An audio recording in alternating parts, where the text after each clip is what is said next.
കാലം ഏതു മുറിവും ഉണക്കുന്നു എന്ന് പറഞ്ഞിട്ടുണ്ട്. ഞാനത് അംഗീകരിക്കുന്നില്ല. മുറിവ് എപ്പോഴും അവിടെ ഉണ്ടാകും. കാലവും ആ മനസ്സ് അതിൻ്റെ മനോനില സംരക്ഷിക്കുന്നു. അവയെ മുറിപ്പാടിൻ്റെ കോശം കൊണ്ട് മറയ്ക്കുന്നു. അങ്ങനെ നോവിന് ശമനമുണ്ടാകുന്നു. എന്നാൽ ആ മുറിവ് ഒരിക്കലും ഉണങ്ങുന്നില്ല. ഗർഭാശയ അർബുദത്തിൻ്റെ ശസ്ത്രക്രിയയും ദീർഘനേരത്തെ, അതായത് 11 മണിക്കൂറിലേറെ നീണ്ടുനിന്ന ശസ്ത്രക്രിയ കഴിഞ്ഞു. അത് കഴിഞ്ഞ് വീണ്ടും 6 മാസത്തോളം നീണ്ടുനിന്ന രാസചികിത്സ, കീമോതെറാപ്പി എന്ന് പറയുന്ന രാസചികിത്സയും കഴിഞ്ഞു. രണ്ടും തന്നെ വിജയകരമായി. രാസചികിത്സയിലും ശസ്ത്രക്രിയയിലും എല്ലാം അവർ മാനസികമായി ധൈര്യം പ്രകടിപ്പിച്ചു.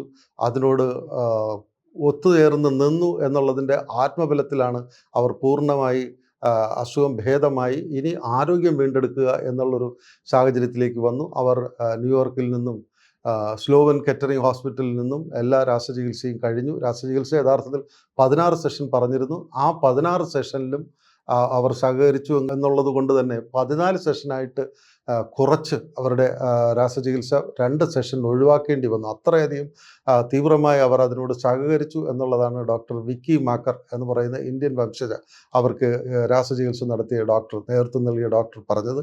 അതുകൊണ്ട് തന്നെ അവർ വളരെയധികം സംതൃപ്തിയിലാണ്, വളരെ സന്തോഷത്തിലാണ്. വളരെ ദുർഘടമായ, വളരെ വേദനാജനകമായ, വളരെയധികം നിഷ്ഠകൾ, വളരെയധികം പ്രയാസങ്ങൾ ഉണ്ടാക്കുന്ന രാസചികിത്സയാണ്. അതിലൊക്കെ തന്നെ അവർ ആത്മബലം കൊണ്ട് അവർ സമീപിച്ച ഒരു പ്രത്യേക ധൈര്യം കൊണ്ട് മാത്രം അവർക്ക് രാസചികിത്സയോട് അവരുടെ ശരീരം നന്നായി പ്രതികരിച്ചു. നല്ല രീതിയിൽ റിസൾട്ട് വന്നു. അതിൻ്റെ ഫലമായി 16 സെഷൻ എന്നുള്ളത് 14 സെഷനായി കുറയ്ക്കാനും കഴിഞ്ഞു എന്നുള്ളതാണ് അവരുടെ വിജയം. ആ വിജയവും കഴിഞ്ഞ് അവർ ശാന്തമായിട്ട് അവരുടെ മുംബൈയിലെ അപ്പാർട്ട്മെൻറ്റിൽ വന്ന് താമസിക്കുന്നു. അവിടെ 3 മാസം അവരുടെ അമ്മയും അപ്പനും കൂടെ നിൽക്കുന്നു. ഇവർക്ക് വേണ്ട നല്ല ഭക്ഷണങ്ങൾ, സ്വാദിഷ്ടമായ നല്ല ഭക്ഷണം. നമുക്കറിയാം, രാസചികിത്സയുടെ സമയത്ത് ഡോക്ടർ വിക്കി മാക്കർ പറഞ്ഞിരുന്നു, ഈ രാസചികിത്സ എന്ന് പറയുന്ന ഈ കീമോതെറാപ്പി നൽകുമ്പോൾ സ്വാഭാവികമായി എല്ലാവർക്കും ഉണ്ടാകുന്ന പ്രശ്നമെന്ന് പറയുന്നത് കണ്ണിന് കാഴ്ച കുറയും, അസ്ഥികൾക്ക് ബലം കുറയും, കൈകാലുകൾ വിറയ്ക്കും തുടങ്ങി നിരവധി പ്രശ്നങ്ങളുണ്ട്. കൂടാതെ ലോഹത്തിൻ്റെ, മെറ്റലിൻ്റെ ചൊവ, ടേസ്റ്റ് വായിലിങ്ങനെ തികട്ടി വരും തുടങ്ങിയ പ്രശ്നങ്ങളൊക്കെ ഉണ്ട്. അതുകൊണ്ട് തന്നെ നല്ല ഭക്ഷണം കഴിക്കണം. നല്ല ഭക്ഷണങ്ങൾക്കൊന്നും തന്നെ സ്വാദ് ഉണ്ടാകണമെന്ന് നിർബന്ധമില്ല. കൃത്യമായും നല്ല രീതിയിലുള്ള ഭക്ഷണം കഴിച്ച് ആരോഗ്യവതിയാകണം എന്നൊക്കെയുള്ള നിർദ്ദേശങ്ങളുണ്ട്. അതിനുവേണ്ടി അവർ നിരവധി വായനകൾ, അതിനു വേണ്ടിയുള്ള എല്ലാ പ്രോട്ടീനും ആരോഗ്യം കിട്ടുന്ന എല്ലാ സമ്പന്നമായ ഭക്ഷണക്രമങ്ങളെക്കുറിച്ചുള്ള പഠനങ്ങൾ അവർ നടത്തി. അവർ മനീഷയുടെ പ്രത്യേക സ്വഭാവം തന്നെ ആ രീതിയിലാണ്. അവർ ഏത് തരത്തിലുള്ള ചികിത്സയ്ക്ക് വിധേയമായപ്പോഴും അവർ അതുമായി ബന്ധപ്പെട്ടുള്ള ലോകത്ത് നടന്നിട്ടുള്ള എല്ലാ ചികിത്സകളുടെയും വിശേഷങ്ങളും ചികിത്സാക്രമങ്ങളും ചികിത്സയ്ക്ക് ശേഷമുണ്ടാകുന്ന അനന്തഫലങ്ങളെക്കുറിച്ചും എല്ലാം തന്നെ അവർ വായിച്ച് മനസ്സിലാക്കിയിരിക്കുന്നു. അതുപോലെ തന്നെ അതിനുശേഷം ഒരു വ്യക്തി ഇത്തരത്തിലുള്ള വളരെ മാരകമായ ഒരു അസുഖത്തിൽ കടന്നുപോയി കഴിഞ്ഞാൽ അത് കഴിഞ്ഞിട്ട് അവർ ആരോഗ്യം വീണ്ടെടുക്കുകയാണെങ്കിൽ, ജീവിച്ചിരിക്കുകയാണെങ്കിൽ ആരോഗ്യം വീണ്ടെടുക്കണമെങ്കിൽ എന്തൊക്കെ രീതിയിലുള്ള ഭക്ഷണക്രമം പാലിക്കണം തുടങ്ങിയ കാര്യങ്ങളെല്ലാം തന്നെ അവർ ഹൃദിസ്ഥമാക്കി പഠിച്ച് വളരെയധികം ഇൻ്റർനെറ്റിലൂടെയൊക്കെ പഠിച്ചു എഴുതപ്പെട്ടിരിക്കുന്ന വലിയ മഹാന്മാരുടെ, അനുഭവസ്ഥരുടെ, അല്ലെങ്കിൽ ശരിക്കുള്ള എക്സ്പേർട്ടുകളുടെ, വിദഗ്ധന്മാരുടെ ബുക്കുകളെക്കുറിച്ചൊക്കെ വായിച്ച് പഠിച്ചുമൊക്കെ ഇരിക്കുന്നു. അതിൻ്റെ രീതിയിൽ അവർ ബോംബെയിൽ നിന്നുകൊണ്ട് തന്നെ അവർ എല്ലാ വിധത്തിലുള്ള വ്യായാമങ്ങൾ ചെയ്യുന്നു, നല്ല ഭക്ഷണം കഴിക്കുന്നു, ധ്യാനം ചെയ്യുന്നു, മനസ്സിനെ ആ രീതിയിൽ ധൈര്യപ്പെടുത്തുന്നു തുടങ്ങിയ കാര്യങ്ങളെല്ലാം ചെയ്തിട്ട് ഇനി അവർ കാഠ്മണ്ഡുവിൽ, സ്വന്തം ദേശമായ കാഠ്മണ്ഡുവിലേക്ക് അവർ പോകുന്നതാണ് നമ്മൾ കാണുന്നത്. ആ വിശേഷം പറയുമ്പോൾ യഥാർത്ഥത്തിൽ മലയാളികൾ, ഞാൻ ഉൾപ്പെടെ, കാഠ്മണ്ഡു കണ്ടിട്ടില്ലാത്തവർക്ക് കാണാൻ കഴിയുന്ന രീതിയിൽ വളരെ വിഷ്വലൈസ് ചെയ്ത് എഴുതിയിരിക്കുന്ന ഭാഗമാണ് മനീഷ കൊയ്രാളയുടെ അമരതാരത്തിലെ ഈ ഒരു ഭാഗം. ഇതിനകത്ത് അവർ പ്ലെയിനിൽ ഇരുന്നു കൊണ്ട് തന്നെ അവരുടെ നാട് കാഠ്മണ്ഡു, അവരുടെ നാടിനെ അവർ വീക്ഷിക്കുന്നതാണ് കാണുന്നത്. നമുക്കറിയാം, ഇത് ഹിമാലയത്തിൻ്റെ സാനുക്കളിൽ അവിടെ ഒരു ബൗൾ പോലെയാണ്, ഒരു കോപ്പ പോലുള്ള ഒരു രൂപത്തിലാണ് കാഠ്മണ്ഡു നഗരം ഇരിക്കുന്നു എന്നാണ് അവർ വിശേഷിപ്പിക്കുന്നത്.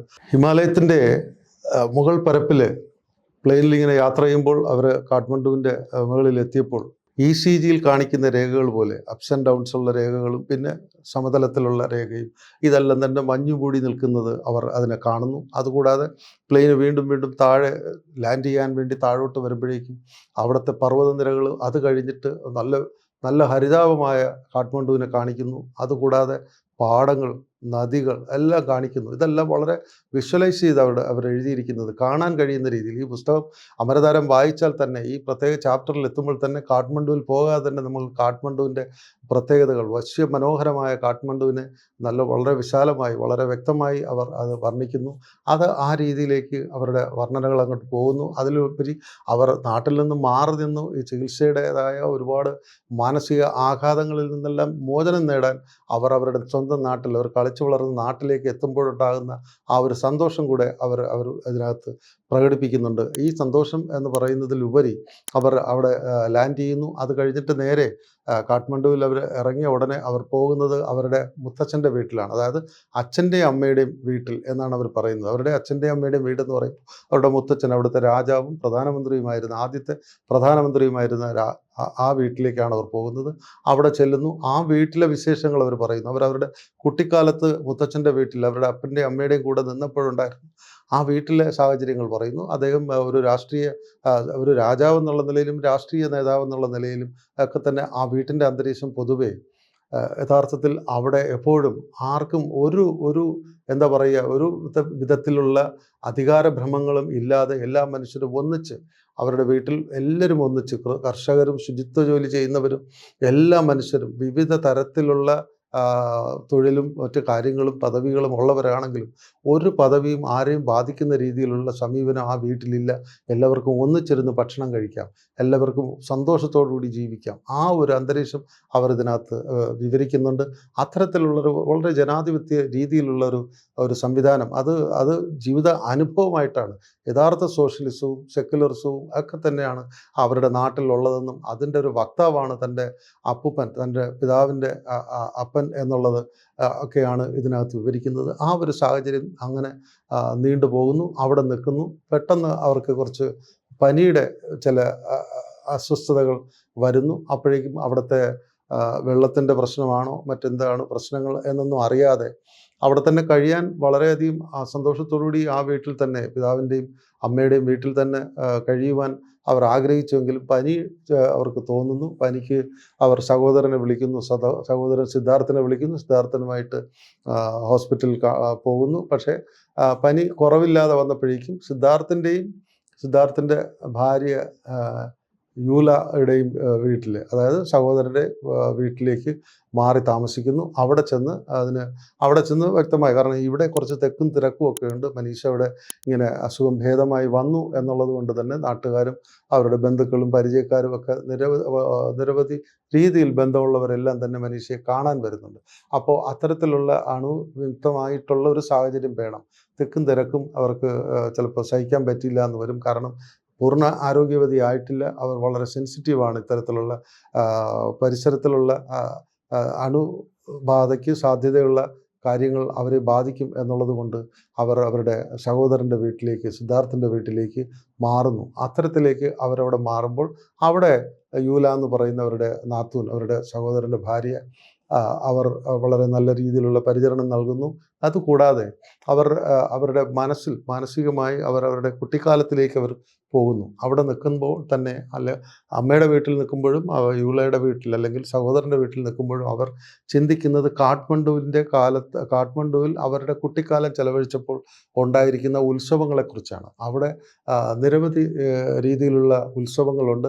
അത് ഹിന്ദുത്വ ദൈവങ്ങളും ബുദ്ധിസവുമായി ബന്ധപ്പെട്ടതുമായിട്ടുള്ള നിരവധി വിഗ്രഹങ്ങളും നിരവധി ആരാധനാലയങ്ങളും സ്തൂപങ്ങളും പഗോഡകളും ഒക്കെ കൊണ്ട് നിറഞ്ഞൊരു രാജ്യമാണ് കാഠ്മണ്ഡു. കാഠ്മണ്ഡുവിനെ പ്രത്യേകിച്ച് യുനെസ്കോ അവരുടെ പാരമ്പര്യ രീതിയിലുള്ള അത്തരം കൺസ്ട്രക്ഷനുകളെ, നമുക്കറിയാം അതൊക്കെ ഈ ബുദ്ധിസം എന്നൊക്കെ പറയുന്നതും എല്ലാം തന്നെ BC-യിലുള്ളതാണ്. അപ്പോൾ അന്നത്തെ ആ രീതിയിലുള്ള ആ സാഹചര്യങ്ങളിലുള്ള കൺസ്ട്രക്ഷനുകൾ, അത്തരം അമ്പലങ്ങളിൽ പഗോഡകളും സ്തൂപങ്ങളും ഒക്കെ നിറഞ്ഞിരിക്കുന്ന ആ രാജ്യത്തെ യുനെസ്കോയുടെ പട്ടികയിലാണ് പെടുത്തിയിരിക്കുന്നത്. അത്ര മനോഹരമാണ്. എന്നാൽ ഇവർ തെരുവിലൂടെ ഇന്ന് ഏറെ കാലത്തിന് ശേഷം യുള്ളയുടെ കൂടെയോ സഹോദരൻ സിദ്ധാർത്ഥൻ്റെ കൂടെയോ ഒക്കെ യാത്ര ചെയ്തപ്പോൾ അവിടുത്തെ തെരുവോരങ്ങൾ പണ്ടുണ്ടായിരുന്നതിനേക്കാൾ എല്ലാം തന്നെ വികൃതമാക്കിയിരിക്കുന്നു. പണ്ടുണ്ടായിരുന്ന ആ ശില്പഭംഗിയെല്ലാം ചാരുതയെല്ലാം തന്നെ നഷ്ടപ്പെട്ട് പുതിയ കൺസ്ട്രക്ഷൻ രീതികൾ വന്നു. ആധുനിക രീതിയിലുള്ള കെട്ടിടങ്ങളൊക്കെ വന്നിരിക്കുന്നു. വഴിയോരങ്ങളെല്ലാം തന്നെ അന്ന് മനോഹരമായ വൃക്ഷങ്ങളും പൂക്കളും കൊണ്ട് നിറഞ്ഞിരുന്നതെല്ലാം തന്നെ ഇപ്പോൾ വികൃതമായിരിക്കുന്നു. ആധുനിക രീതിയിലുള്ള കൺസ്ട്രക്ഷൻ വന്നപ്പോഴൊക്കെ നിർമ്മിതികൾ വന്നപ്പോൾ തന്നെ അതിൻ്റെ ശരിയായ കാഠ്മണ്ഡുവിൻ്റെ ഭംഗി നഷ്ടപ്പെട്ടിരിക്കുന്നു എന്നൊക്കെ അവർ വിലപിക്കുന്നു. അത്തരത്തിലുള്ള ഒരു ചാപ്റ്ററാണ് നമുക്ക് അവർ ഇതിനകത്ത് സമ്മാനിക്കുന്നത്. ഇതെന്ന് പറയുന്നത് കൃത്യമായിട്ട് ഏതൊരാളും കാഠ്മണ്ഡു സന്ദർശിച്ചിട്ടില്ലാത്തവർക്ക് ഇത് വായിച്ചാൽ തന്നെ, അമരതാരം വായിച്ചാൽ തന്നെ വ്യക്തമായി കാണാൻ കഴിയും. അതുകൂടാതെ കാണണമെന്ന് വ്യക്തിപരമായി തന്നെ ഒരു താല്പര്യമുള്ളവർക്ക് ഇത് വായിച്ചാൽ, കൃത്യമായി അമരതാരം വായിച്ചാൽ കാഠ്മണ്ഡുവിൽ പോയി അത് സന്ദർശിക്കാം, അത് കാണാൻ കഴിയും എന്നുള്ളത് കൂടെയാണ് നമ്മൾ ഇതിനകത്ത് കാണുന്നത്.